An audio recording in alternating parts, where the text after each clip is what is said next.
ಹೇಳಲೇಬೇಕು ಎಂದ ವಿಷಯವೇ ಮರೆತೆ ಹೋಯ್ತಲ್ಲ ಏ ಬ್ರೋ, ಇಂಥ ಹೋಟ್ಲ್ ಬಂದ್ಬಿಟ್ಟು ಏನು ಬ್ರೋ ಕೈಯಲ್ಲಿ ತಿಂತ ಇದೆಯಾ? ಬ್ರೋ, ನನ್ಗೆ ಹಿಂಗೆ ತಿಂದ್ರೇ ಚಂದ.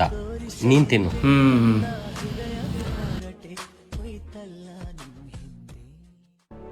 ಬ್ರೋ, ನಂಗೆ ಫುಲ್ ಆಗೈತೆ ಬ್ರೋ.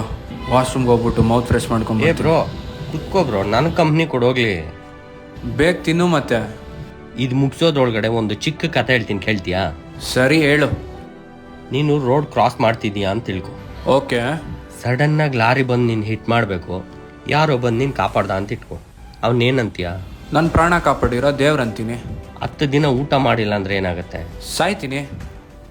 ಒಂದು ಸಲ ನೀನು ಪ್ರಾಣ ಉಳಿಸ್ದೋನ ನೀನು ದೇವರು ಅಂತ ಕನ್ಸಿಡರ್ ಮಾಡೋದಾದರೆ, ನೀನು ಸಾಯೋವರೆಗೂ ಬದುಕಿಸೋ ಈ ಅನ್ನನ ದೇವರು ಅಂತ ಯಾಕೆ ಕನ್ಸಿಡರ್ ಮಾಡಲ್ಲ?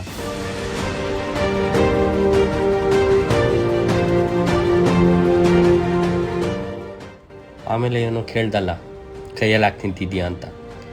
ನಾನು ಕೈಯಲ್ಲಿ ತಿನ್ನೋ ಪ್ರತಿ ಸಾರಿ ಆ ದೇವ್ರ ಪಾದ ಸ್ಪರ್ಶ ಮಾಡಿ ಊಟ ಮಾಡಿದಷ್ಟೇ ಫೀಲ್ ಆಗುತ್ತೆ. ಅದಕ್ಕೋಸ್ಕರ ಕೈಯಲ್ಲಿ ತಿಂತೀನಿ.